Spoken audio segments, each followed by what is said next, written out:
Continuando con los temas para exponer, continúa el tema de ley de ingresos.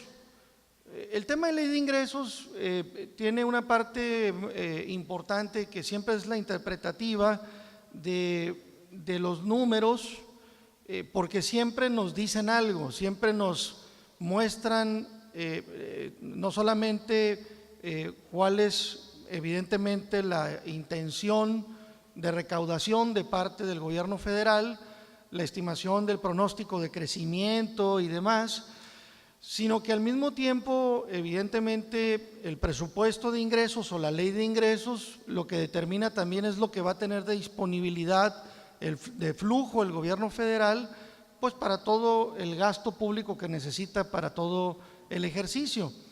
No se puede planear nada sino un presupuesto de ingresos y un presupuesto de egresos que se contienen en una ley de ingresos y en una ley de egresos. Sin embargo, lo que es muy lamentable ahora, que yo no sé y es parte de lo que ahorita comentaba César, este tema de que el pronóstico es tan incierto, el pronóstico es tan irregular, pues ahora sí que no hay presupuesto. Imaginen que alcance para planearlo correctamente, ¿no? Yo me quiero imaginar una empresa que hace su presupuesto de ingresos y su flujo de gasto de todo el año y se le mueven todas las variables y pues le hace pedazos el presupuesto, ¿no?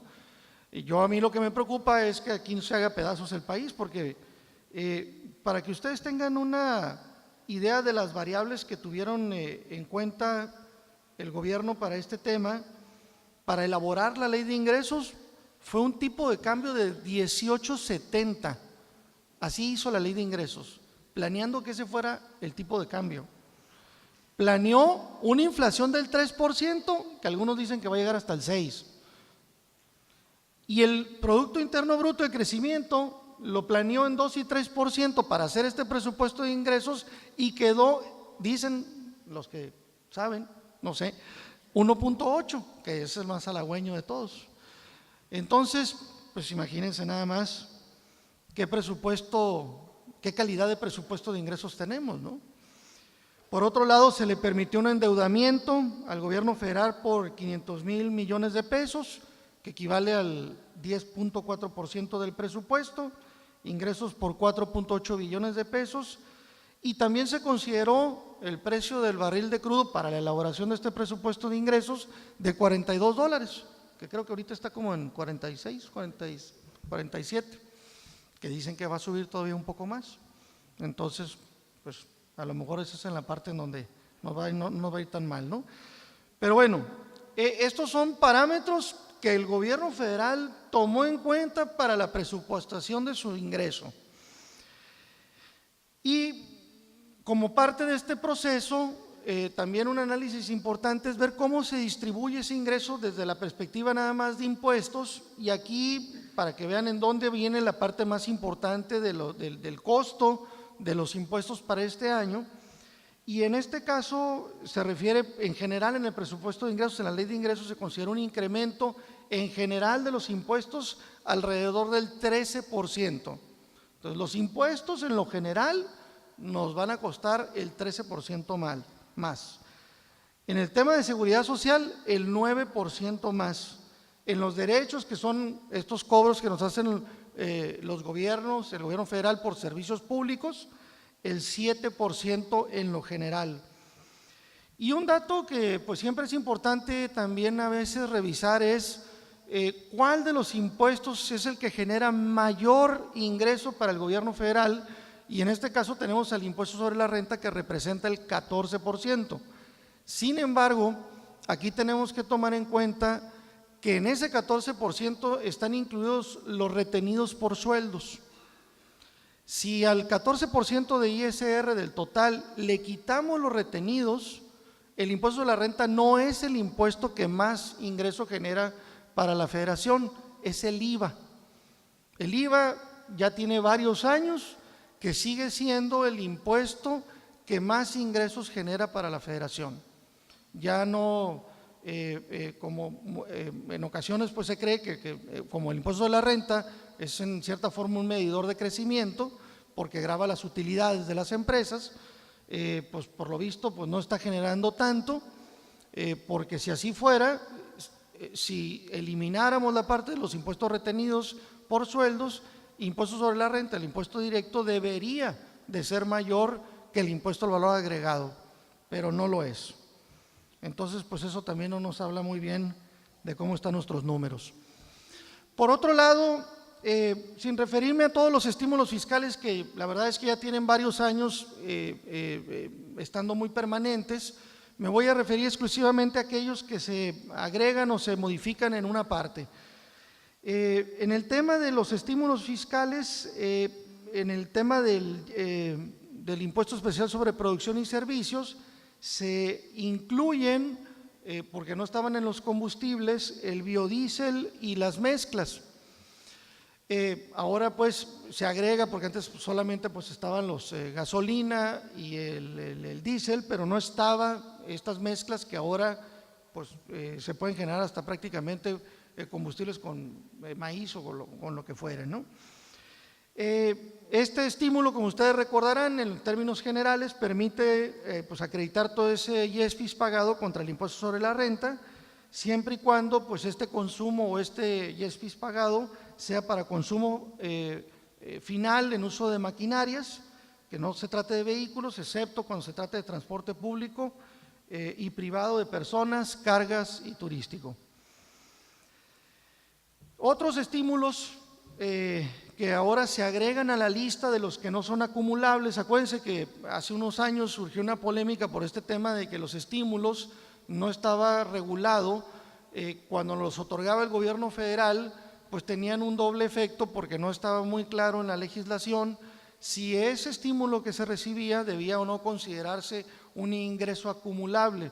Ya algunos años tiene que el legislador en la materia de ley de ingresos empezó a mencionar cuáles de los estímulos que otorga el gobierno federal, cuando se generan a favor de las empresas, no deben de considerarse un ingreso acumulable. Entonces, en este tema se agrega o se modifica para permitir ahora el 30% de acreditamiento en impuestos sobre la renta como un estímulo fiscal a todos aquellos contribuyentes que inviertan o gasten en proyectos de desarrollo de tecnología. Toda esta regulación sigue muy parecido como estaba antes, hay que pasar por el filtro de CONACYT. La verdad es que hemos sabido de varias empresas que lo han hecho y que han accesado el beneficio del estímulo fiscal. Aquellas empresas que estén gastando o invirtiendo en tecnología, yo creo que no deben dejar de pasar la oportunidad de acreditar ese 30% contra impuestos sobre la renta.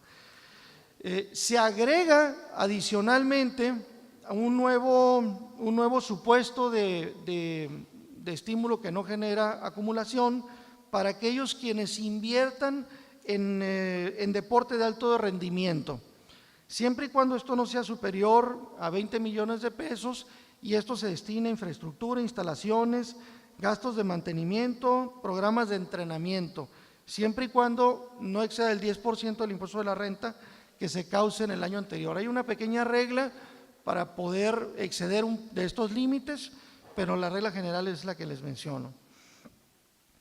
Adicionalmente se agregan, y yo creo que se van a poner más de moda, ahora los vehículos eléctricos, un 30% de acreditamiento en inversiones para esta clase de equipos que permitan pues abastecer de la energía a los vehículos para su uso, ¿no?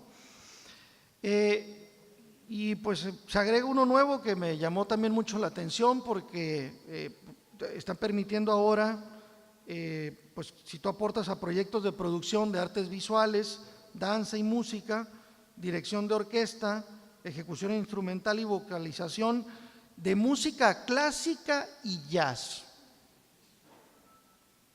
¿Por qué música clásica y jazz? Pues no sé.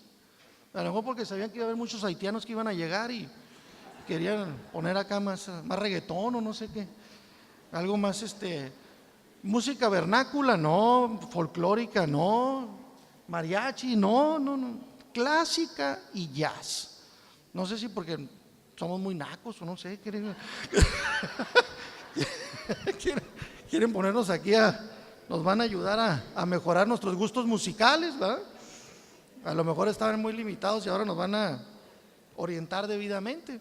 Bueno, si ustedes invierten en esos proyectos clásica y jazz de artes, bueno, sin que exceda el 10% del impuesto de la renta, no serán acumulables.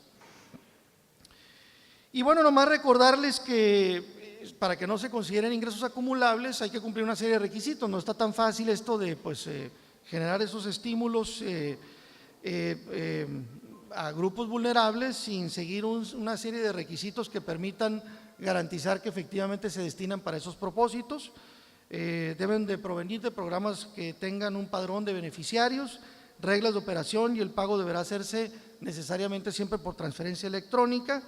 El beneficiario debe cumplir las reglas emitidas por el SAT y debe de tener constancia de cumplimiento favorable para que proceda, y evidentemente pues no va a poder deducir aquellos gastos y erogaciones que se hagan con el apoyo que se obtiene, porque sería ganar ahora sí que doble o triple, ¿no?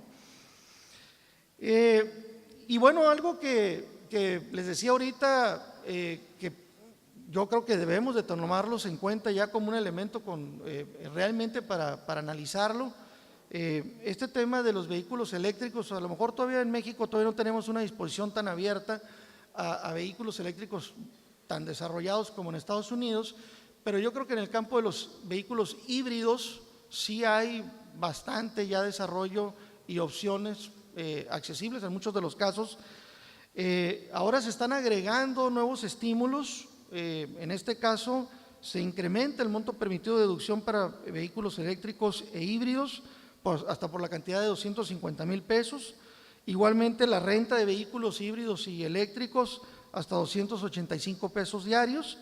Y bueno, pues si le meten al tema también deportivo, bicicletas convencionales, bicicletas y motocicletas eléctricas, una deducibilidad del 25%. Está realmente interesante, yo creo que es importante que puedan valorarlo. Hemos sabido en el análisis de muchas personas que compran ya vehículos con tecnología híbrida, pues no pagan tarjeta de circulación, no pagan impuestos sobre automóviles nuevos, hay ciertas exenciones, y además el ahorro de combustible, pues como va a estar, a lo mejor en el poco tiempo se paga el sobreprecio de la diferencia del vehículo. Yo creo que vale la pena que lo revisemos. Esto sería básicamente en términos generales la ley de ingresos, para continuar con el contador Manuel Aguilar aquí en Impuesto de la Renta. Gracias.